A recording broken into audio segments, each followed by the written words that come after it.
everything right, it was you and me. Hello everyone, my name is Nayeema and welcome back to my channel, or two.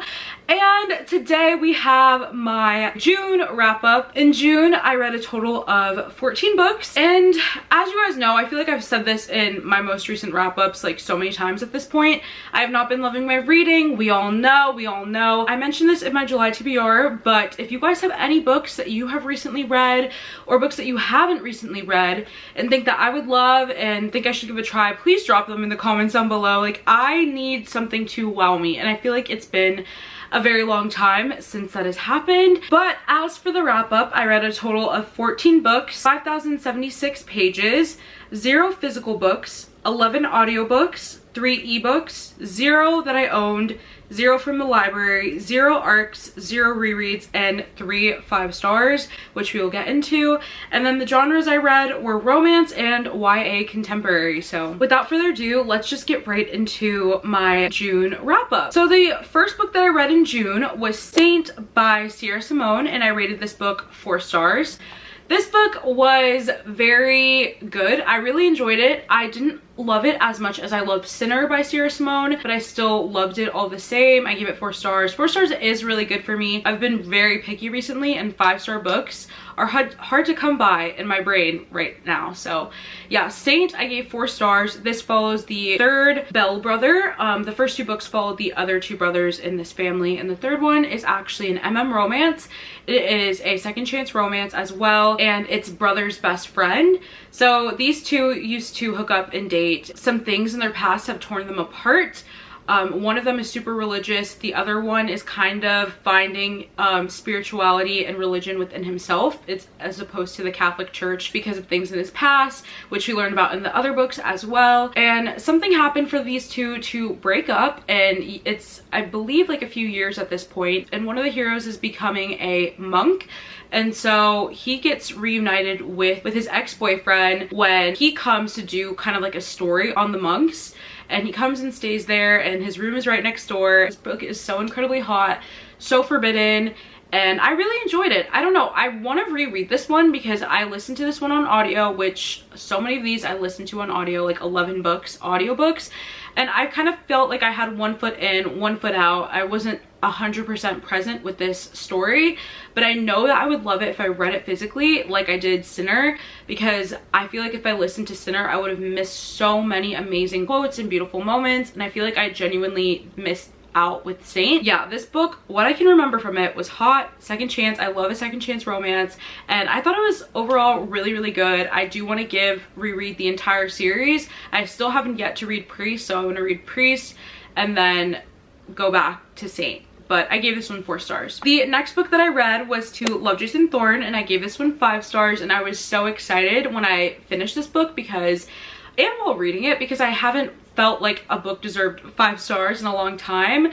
To Love Jason Thorne was the cutest book. I'm sure you all have read it or have heard about this book because everyone and their mother has been talking about this book, and To Hate Adam Connor, which we will get into.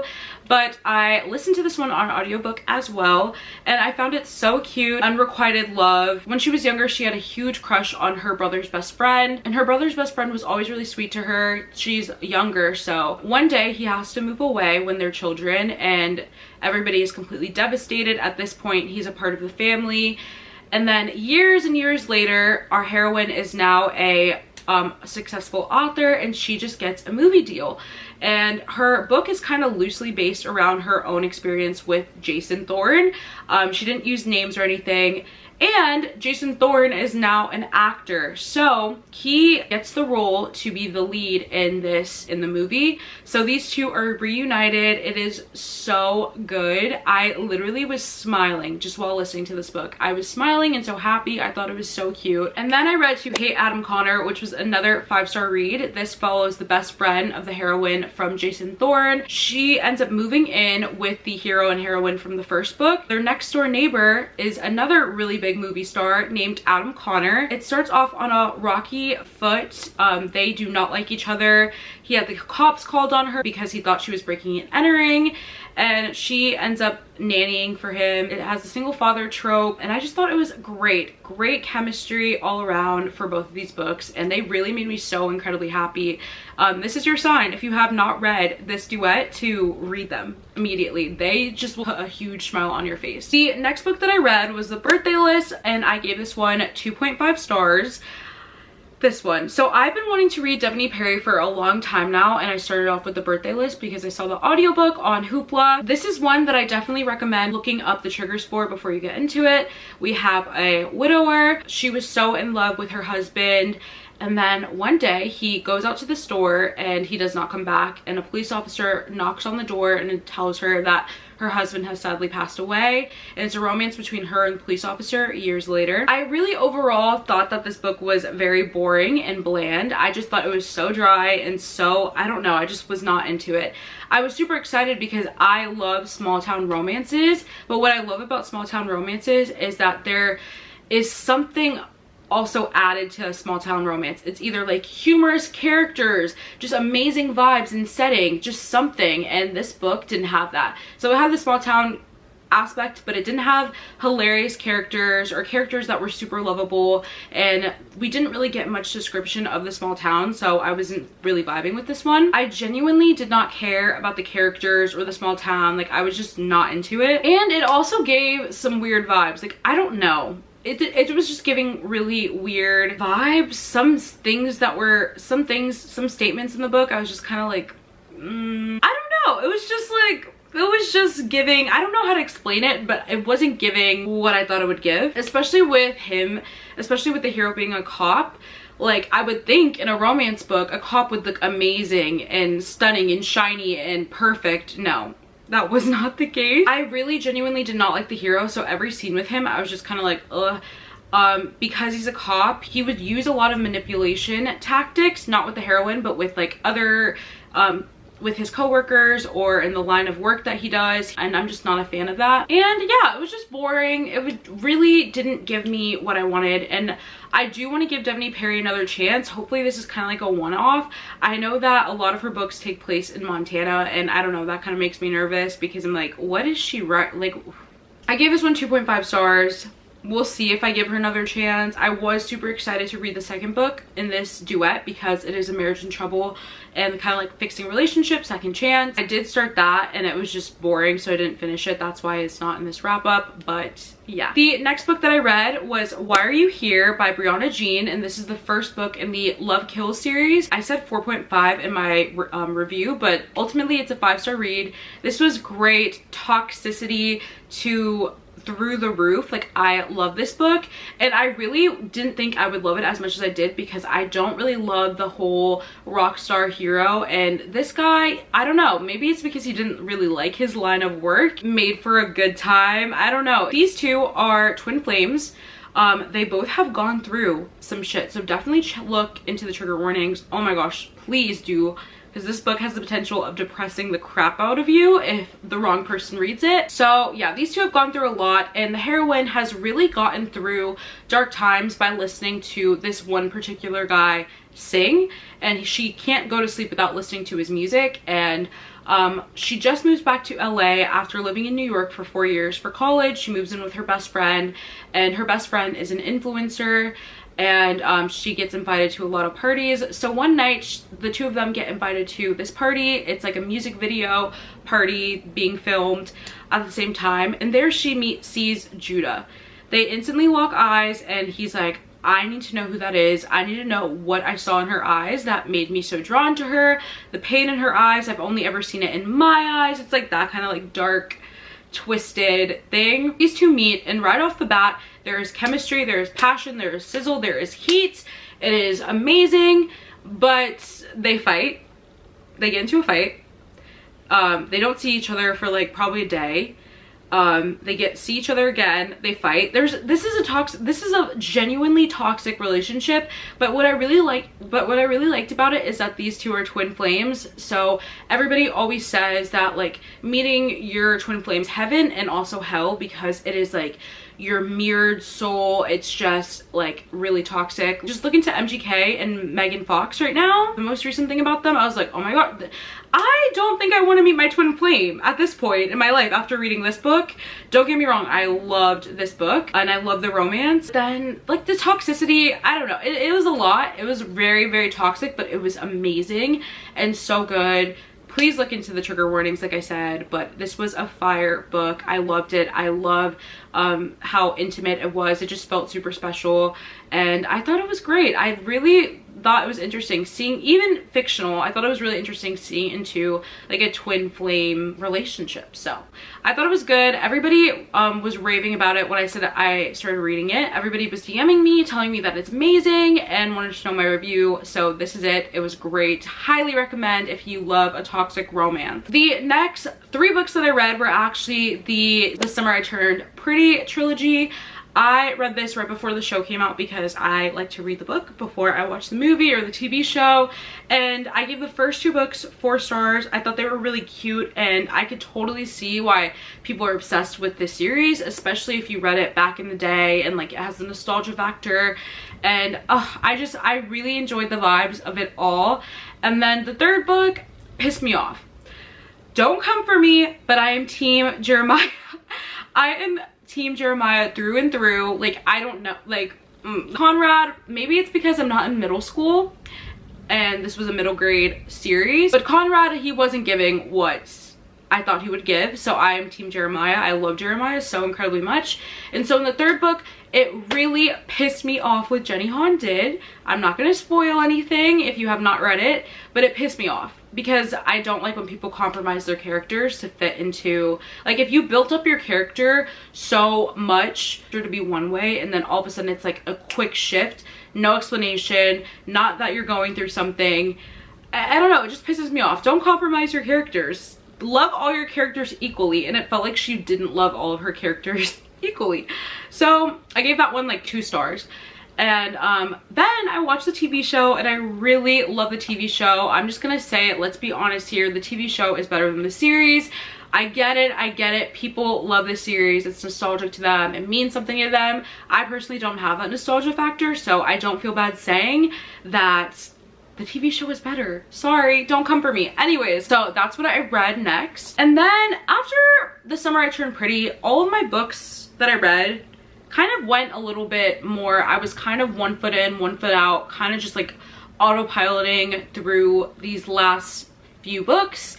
So what I remember I will tell you, but honestly they weren't super memorable. Then I read The Bombshell Effect by 𝓿𝓲𝓬𝓲𝓪, I believe.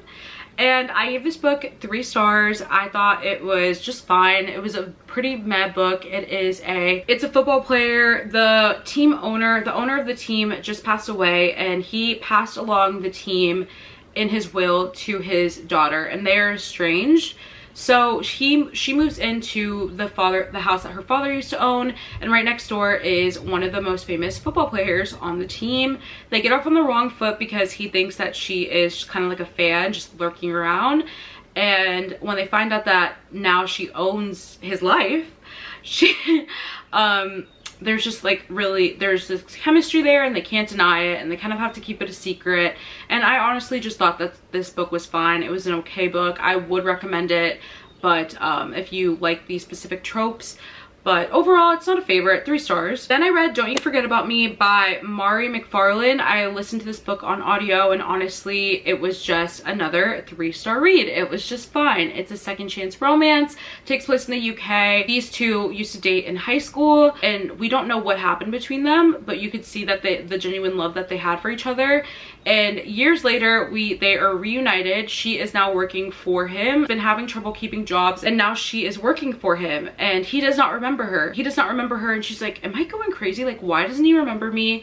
So it's second chance romance. Really good. It read more like women's contemporary, which I find that a lot of romance books read as, especially if they're take place in the UK for some reason. There's something about like a Bridget Jones vibe that just feels like women's contemporary, women's fiction. And so you really see her get to discover more about herself, to reveal her truth, look into the triggers for this one as well. But when I found out why they broke up, I was shocked. So I gave it 3 stars. It was just fine. The next book that I read was Bad for the Boss by 𝓼𝓸𝓬𝓲𝓪, and I'm slowly but surely making my way through 𝓼𝓸𝓬𝓲's backlist, and I gave this one 4 stars. It is an office romance. You can see where my mind has been going recently. Bad for the Boss. So basically, it is a boss of her company. She's like a social media person, and one day she accidentally sends an email to the boss instead of her best friend who also works at the company, where she is saying, oh, can you get this guy away from me? There's a guy at her job who likes to bother her and harass her.